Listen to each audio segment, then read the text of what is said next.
This is exactly right. The Hulu original series Furious is now streaming on Hulu and Hulu on Disney+. Starring Emmy Rossum as Alice Black, Furious follows a rookie FBI agent on the hunt for Catherine, played by Lola Pettigrew, a mysterious and calculating female serial killer. While Alice upholds justice, Catherine kills for it, terrorizing the rich and powerful men of New York in her pursuit of vengeance. With secrets that change everything, Alice discovers there's a thin line between hunter and prey. Watch the Hulu original series Furious. Now streaming on Hulu and Hulu on Disney Plus for bundle subscribers. Terms apply. Goodbye. I'm Nancy Glass, host of the Burden of Guilt Season 3 podcast. This is a story about a horrendous situation that destroyed 2 families. It's a scorched earth war that shows just how far someone will go to get what they want. Cindy said I had to choose between the truth and my family, and I had to choose the truth. Listen to Season 3 of Burden of Guilt on the iHeartRadio app, Apple Podcasts, or wherever you get your podcasts. In the middle of the night, Saskia awoke in a haze. Her husband Mike was on his laptop. What was on his screen would change Saskia's life forever. I said, I need you to tell me exactly what you're doing. And immediately, the mask came off. You're supposed to be safe. That's your home. That's your husband. Listen to Betrayal Season 5 on the iHeartRadio app, Apple Podcasts, or wherever you get your podcasts.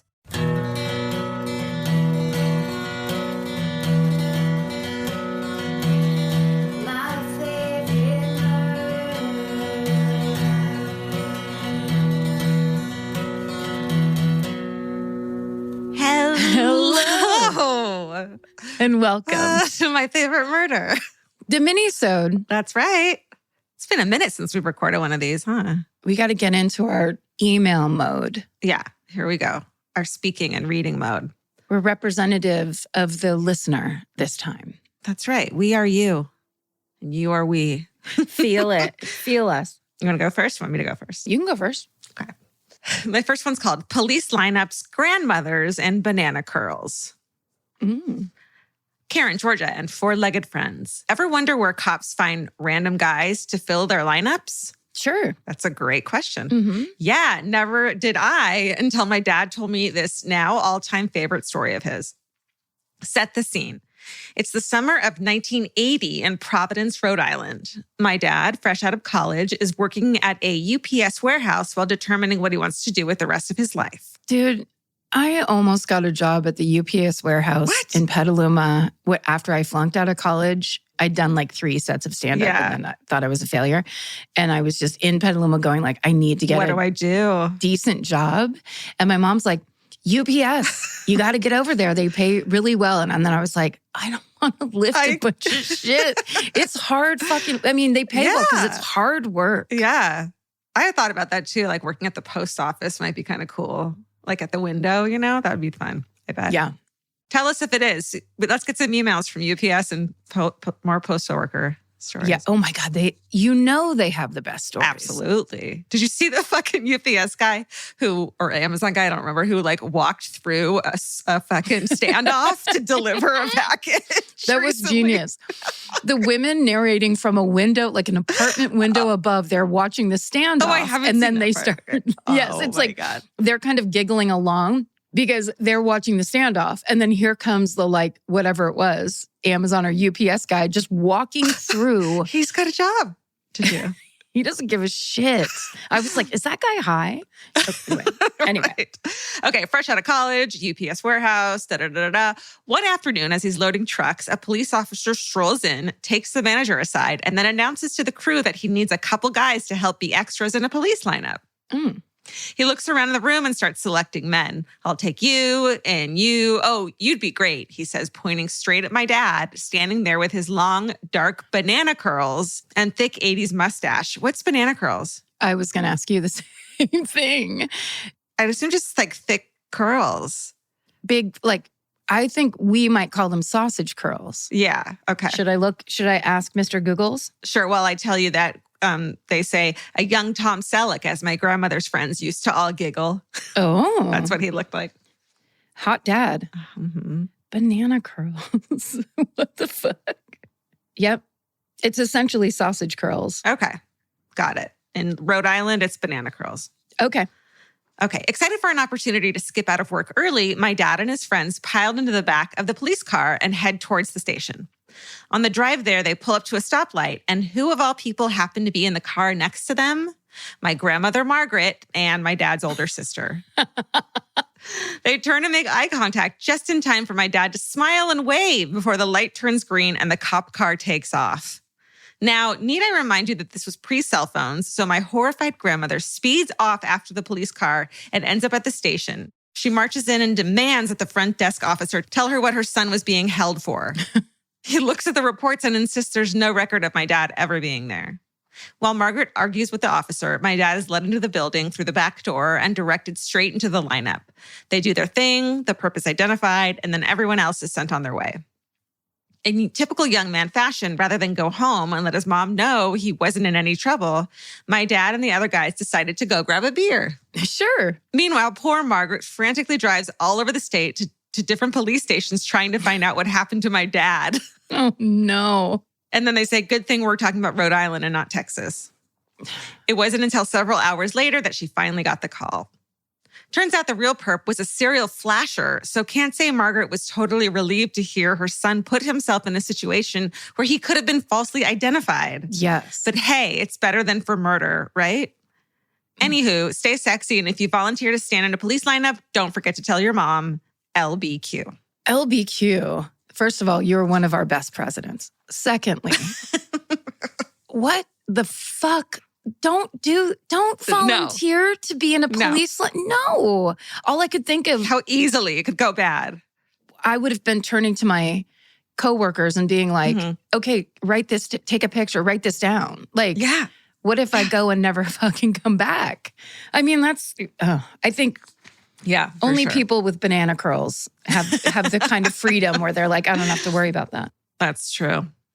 I'm going to match your police story with another police story. Cool. The subject line of this one is, I'm pretty sure that's illegal. Hi to literally everyone. Love it. I put on my TikTok profile, which I literally follow 4 people, and it's my sister and Nora and 2 other people.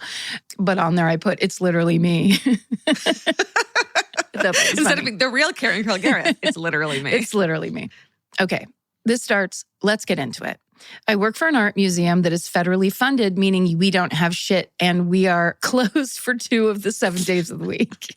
Nice. I could tell you stories about how I have to tell people to stop licking the art, that their mini poodle is not a service dog, and that just because it's water doesn't mean you can drink inside. Man, they should do like YouTube classes for how to act in a museum, because I absolutely would take it and need it. Yeah, for sure. I love being early to work, so when my boss told me that my shift was canceled, I was already there, so I turned around again and began to drive home. There's a lot of the same information in different orders. We get it. Okay. So at 2 red lights in a row, a cop car next to me pulled up, and I noticed it said canine unit. So I kept looking in and trying to see the dog.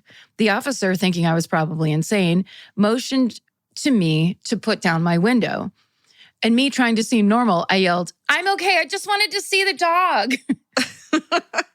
I rolled my window back up because the light turned green as Mr. 5-0 started merging into my lane and followed me for 15 minutes. Oh, dear. I started crying because I was so scared as I pulled into a parking lot in a busy, well-lit area because it's my mission to SSDGM. And sure enough, the cop pulls in next to me and asked me to get out of my vehicle. Oh, dear. I'm Hispanic and was fully expecting the worst as I got out of my vehicle, as he opened his trunk and let the patrol dog run out with his tail wagging. Oh. I spoke to the officer as I was letting myself get licked to death by the sweet angel of a dog for 30 minutes before the officer hands me his number. Oh. I said thank you politely and booked it home. Very happy the next day, I told my coworker what happened, and she looked at me with open-mouthed horror before going off on how it was an abuse of power and asking if I was okay. I was just excited to see a dog, but after some Googling, Yes, what he did was illegal. It's SSDGM. And if you ever get pulled over, pull into somewhere brightly lit, busy, and well-known, Katie. Whew, good lesson. Good lesson. And it's like how easily we're still tricked by dogs. Yes. Like a little kids. Yes. Just like, dogs. Oh. Yay. I want to be a friend to the dog. Yeah, and they must be safe. This person must be safe that they have a dog that's friendly. Exactly. You're attributing the qualities of the dog onto the driver of the car. Right. That's a good lesson for everybody. Just keep an eye peeled. Meet people in bars when they don't have outfits on. And then you can make your decisions freely and clearly. I hope they have outfits on, but not uniforms. Not uniforms, sorry. That's what I meant. That's what I meant. I mean, I don't know what kind of bar you're going to. There's no shame here. You don't know about the nudist bar down in Eagle Rock? Can you imagine a nudist bar? No. Sticky. Everything's sticky. Okay. I'm Nancy Glass, host of the Burden of Guilt Season 3 podcast. This is a story about a horrendous situation that destroyed 2 families. It started more than 7 years ago when Cindy and Kenny were 2 40-somethings who had just gotten engaged. Days later, they walked into a scorched earth war they never saw coming. Turn around and place your hands behind your back. The cops came into my house and threw me in jail. And to Cindy's surprise, her fiancé, Kenny, was charged with abusing one of her children. I never once doubted Kenny, and I always doubted the accusation. On Season 3 of Burden of Guilt, you'll hear a story about the lengths someone will go to in order to get what they want. This case has got to be one of the most despicable. Listen to Season 3 of Burden of Guilt on the iHeartRadio app, Apple Podcasts, or wherever you get your podcasts. I'm Stephanie Young. The hit podcast Love Trapped is back with new updates in the case of Laura Owens. This is CR 2025, State versus Laura Owens. I think she really believes that she still has an out. I'm quite confident that they're up to something. We're following the case live as the criminal charges finally come to a conclusion. Trust us when we tell you, as the victims of Laura Owens, she will not stop. Listen to Love Trapped on the iHeartRadio app, Apple Podcasts, or wherever you get your podcasts. Joy is essential, and it's also elusive. But now, there's a new and exciting way to start your journey toward a more joyful existence. Joy 101. If you're craving inspiration, support, and useful tools to maximize your joy, tune into these candid, uplifting, and moving on-air chats. Listen to Joy 101 with Hoda Kotb starting June 10th on the iHeartRadio app, Apple Podcasts, or wherever you get your podcasts.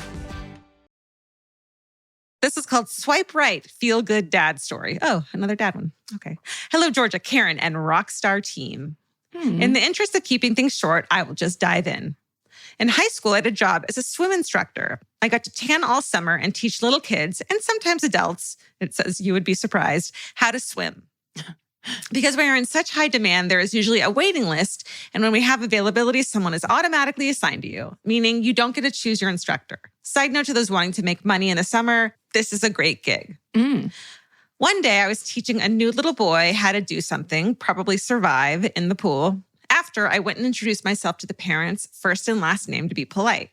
I was about to start my spiel of what the boy and I should work on throughout the summer when I noticed the shock on the parents' faces. The dad of the boy asked if I was related to and proceeded to say my father's name. I giddily said, yeah, he's my dad. And then the man and woman started to cry and explain. 30 years ago, this man was near death for some condition I cannot remember. He had seen every specialist who all told him he would not survive. In a final-ditch effort to save his life, he went to see my father. My father was an internal medicine specialist and lung doctor from the 60s till his death in 2019. He served as a doctor in the Air Force, was an ICU doctor before settling down with his own practice. He sat on multiple boards fighting for the rights of women to choose, for the rights of Black people, and so much more. He was also a collector of odd things. I promise this comes in handy. So on this day, when the man sobbing in front of me went to see my father, explaining his condition, my father had an idea. In the 1950s and 60s, iron lungs were used to treat people with multiple types of conditions, but were not used anymore because of modern technology. Think big iron tank you basically lay in. We've seen the pictures. With just your head sticking out. Yeah, it's so scary. It's so scary. However, my father, the hoarder and collector, had said object in the basement. Oh, no. Oh, my God. He suggested they try it. And 30 years later, this man was watching the daughter of the physician who saved his life, teaching his son to swim. Oh, no. I knew it'd get you. Oh, that got me. A son and family that would never have existed had my father not thought out of the box. Oh. We were all in tears by the end. See, he was a brilliant man who also battled bipolar disorder, but always said to me to never stop asking questions or you won't find the right answers, and fight for your health. I have more stories like this, and they fill me with joy when I miss him. 20 years later, after I met that man, I now have a family and gave my son his name. Oh. Anyways, thanks for reading, H. I love that story. I know. What if they were like, anyway, your son is a terrible swimmer? Yeah, that's nice. But guess what? On to the business at hand here at the pool. The subject line of this is, kids are dumb. And then in parentheses, it says, it's me. I'm the kid. Just starts, hey, first-time writer, long-time listener, etc. You guys are the best and got me through the long days of quarantine with 2 little kids at home while also being pregnant and super nauseous all day, every day with my third. Anyways, right? Let's get into it. Yeah. So scary. Mm-hmm. Like so scary to be like, oh, I'm going to bring a new life into the world. What the hell is going on? We're in quarantine. Mm-hmm. So scary. Anyways, let's get into it. Somewhere along the way, that's on the email. I didn't say that. Somewhere along the way, you guys asked for stories of kids being dumb in the 90s. I wish I had a good drunk kid story, but all kids were unfortunately sober in this one. I am a middle child with an older brother and a younger brother who played every sport possible. So weekends growing up were spent in any and all gymnasiums, either playing or watching someone else play basketball. These basketball tournaments lasted all day Saturday and all day Sunday. And my mom also volunteered to help with the concession stand if we weren't playing that day. So basically, we lived at the gym for the winter. One of these weekends, I was bored and didn't want to watch my brother play what seemed like his 95th game of the day. So I was exploring with some other friends. I had to be around second grade at the time. And we were seeing what we could get into without our parents noticing we weren't on the bleachers anymore. We found some payphones in the... Oh, dear. We found some payphones in the lobby, maybe 6 of them in a row. And since we didn't have any money to call an actual person, we had the brilliant idea to dial different variations of 911 to see if any call would actually go through. I feel like children of today can't understand the feeling of growing up before the internet and before cell phones, where when you were looking for fun, like this person's talking about, you're literally like, maybe there'll be a chair in the lobby. Maybe there'll be a ladder. Maybe we'll find like anything, like office supplies that we can play with. Yes, it's like a filing cabinet we can get into and then lock ourselves into accidentally. That's it. That's literally it. Meanwhile, today, kids are like, I'm going to watch Frozen on this screen, and this screen. Okay. So they find payphones. Okay. My friends were dialing combinations of numbers like 912, 191, and 910, and then hanging up. But no one explained to me that if you really dialed 911, the police would show up to where you were calling from and check it out. Mm-hmm. Since I didn't know this little detail, I thought to myself, why don't I just call 911? And if it goes through, I'll hang up if someone answers the phone and it'll be a cool story to tell my friends. So I called 911. The operator picked up and asked what my emergency was. And since I was a dumb, bored kid, and it obviously wasn't an emergency, I hung up and told my friends about it. It was only then that they told me what would happen if you called 911, and my stomach dropped. I started internally freaking out that the police would come and arrest me. I also didn't know what you really needed to do to get arrested as an 8-year-old in the suburbs of Detroit. So I went back to the bleachers and sat by my mom as if nothing had happened, hoping that nothing else would happen. Oh my God. And that sentence right there is little Karen's entire childhood. Just doing something. I just did something. Yep. I hope no one knows. I hope it doesn't get worse. Blend back in with the crowd and hold your breath. I bet you had the most obvious little kid face. I bet your mom knew immediately, like, what did Karen do just now? I think she did, but I think it's because early on she told me she knew when I was lying, which whether or not that's true, if you tell a little kid that, then they're like, well, I can't lie because she'll know. That's so smart. That's so smart. Very, very tricky lady. Okay. Unfortunately, my friends were right. And the police did come to the gym to check it out and make sure everything was okay. When they couldn't see anything actually happening that they would need to be called for, and this is bolded, they proceeded to stop the basketball game, take the microphone to center court, and ask everyone who called 911 from the payphone in the gym. Oh, I hope her friends aren't rats. Oh my God. This is like they are busting balls. 8-year-old's nightmare. Holy shit. Okay. The ultimate symbol of authority. And you fucked with them. Yeah. And like now an idiot. Everyone's going to know. Because you didn't have a dime. Okay. They looked around and waited for someone to confess while explaining that this was a huge inconvenience for them and a dangerous thing to do if there was no crime to report. I was probably a dark shade of red at that point, attempting to literally disappear from the bleachers and also staring straight down, hoping that none of my little friends would tell on me. Luckily, they didn't. Nice. No nice. rats. Sweet. No rats. My mom never found out it was me, and the 95th basketball game of the day resumed. Safe to say that I never called 911 from a payphone, car phone, or landline ever again after that day, and neither did any of my friends. Yeah. Thanks for all you both do and for creating this amazing community that we get to be a part of. It is literally the best. Stay sexy and only call the police from a payphone if you actually want them to show up. Maureen. Maureen, you nailed it. Isn't that the fucking greatest? I'm like kind of sweating a little bit from that story where I feel like I'm in trouble. This is just like when I got screamed at the science fair at my grammar school, because it starts so innocently. And that's like the way that they're telling the story, where you're like, I'm bored. I'm going to go from this room to that room and just see what happens. And I only have 8 years of information, so I don't know how things fucking work yet. No. Or whatever. There's very little running scenarios and then going, not that one, not that one, not that one.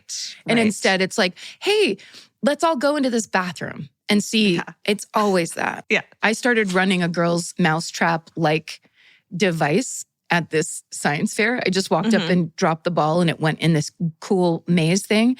And then 3 kids came over and were like, what is that? And I go, watch this. And then I started doing it and I got this huge crowd came around.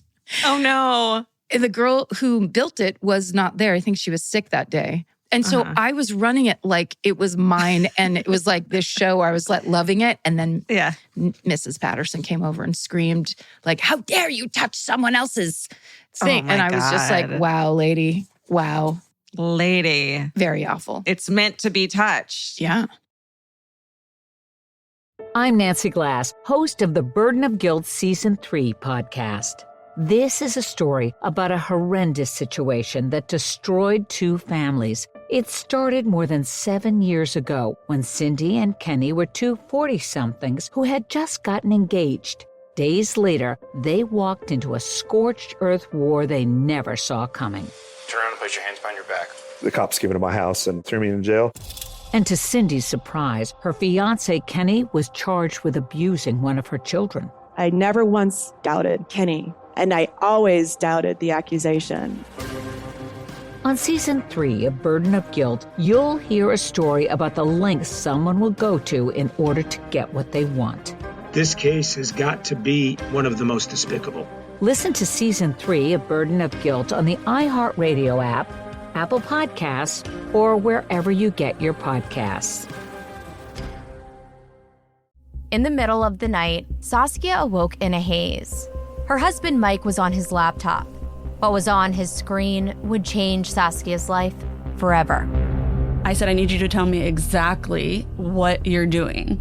And immediately, the mask came off. You're supposed to be safe. That's your home. That's your husband.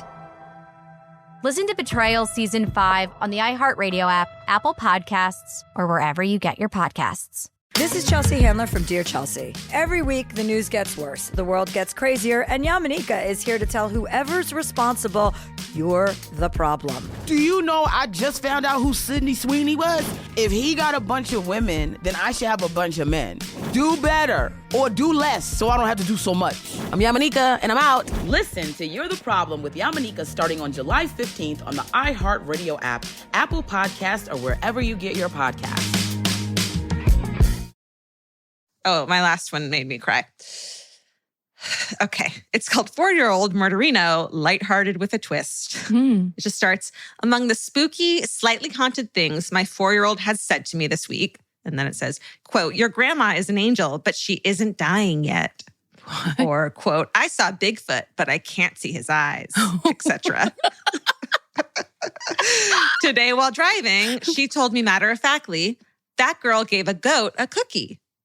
What girl? What goat? I'm a single mom, so there are very few things my daughter does in her little world that I am not aware of. Needing to know what exactly she was referring to, I followed up calmly. Is it something that happened on YouTube? No. Did this happen at the farm with Mimi and Papa? No. Maybe you dreamt this last night after we had cookies for dessert? No. Clearly she had seen and offered a treat to the Antichrist. And then she said, they was in your car.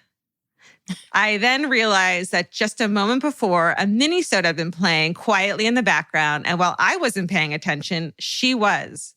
She was talking about you, Georgia, and your pet, quote, goat, Elvis. Oh, your goat. Oh, my little pet goat. What do you want a cookie when it ended? And then he makes that noise that does not sound like a cat. It sounds like a fucking cat. Oh my God, I'm crying. How sweet is that? I'm literally the first time I've cried in 6 months. Although my small daughter is now one of your biggest fans, I'm thinking it might be time for me to stop listening with her. Thank you for everything. Just everything. C. That is so delightful. Oh, the girl gave a goat a cookie. It's like that. That's kind of what his meow. Yeah, it kind of sounds like that. Yeah.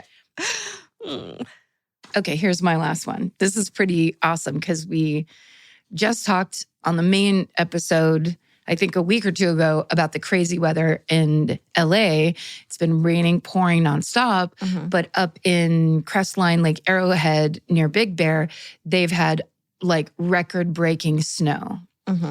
So we got a story from there. Okay.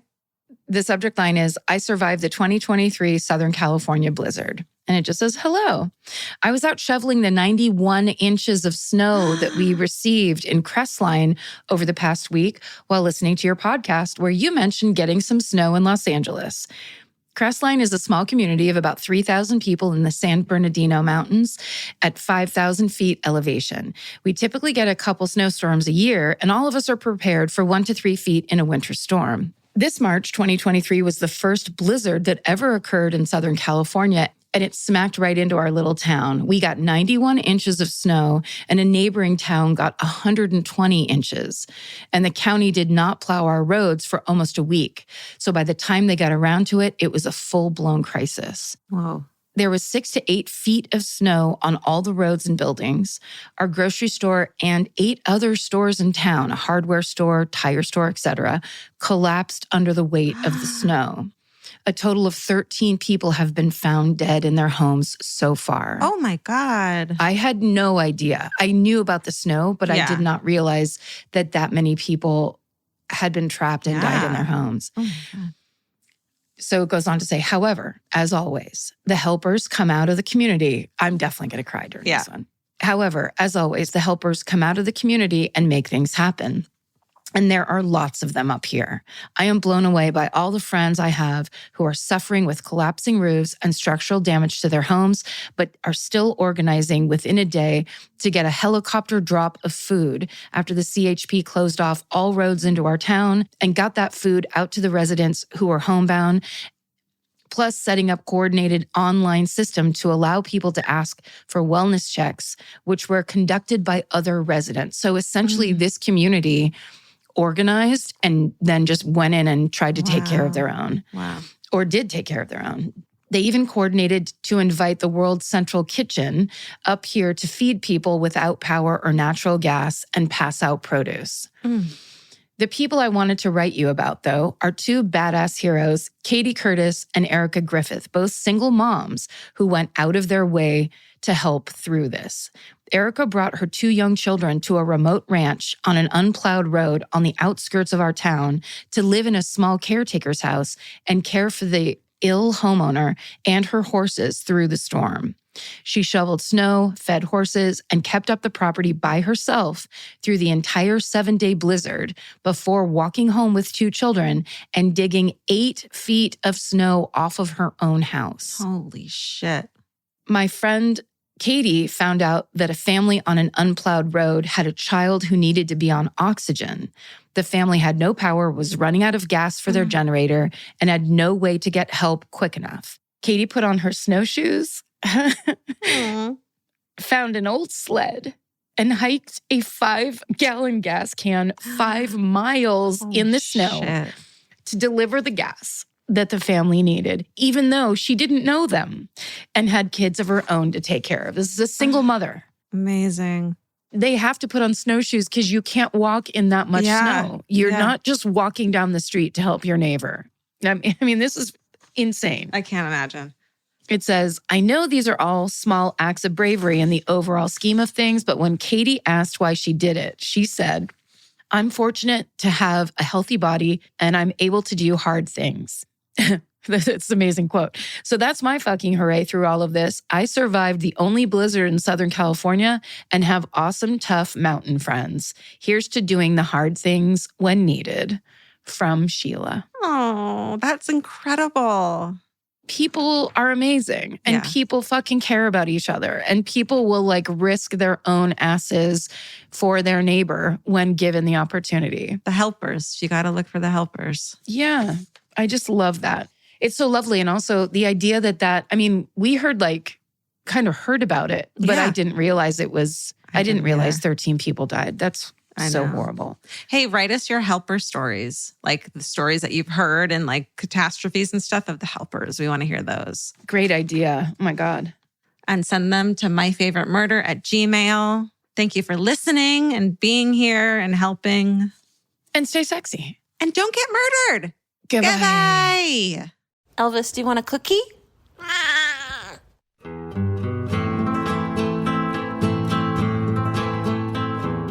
This has been an Exactly Right production. Our producer is Alejandra Keck. And this episode was engineered and mixed by Stephen Ray Morris. Stephen! Email your hometowns and fucking hoorays to myfavoritemurder@gmail.com. Follow the show on Instagram and Facebook at myfavoritemurder and Twitter at myfavemurder. Goodbye.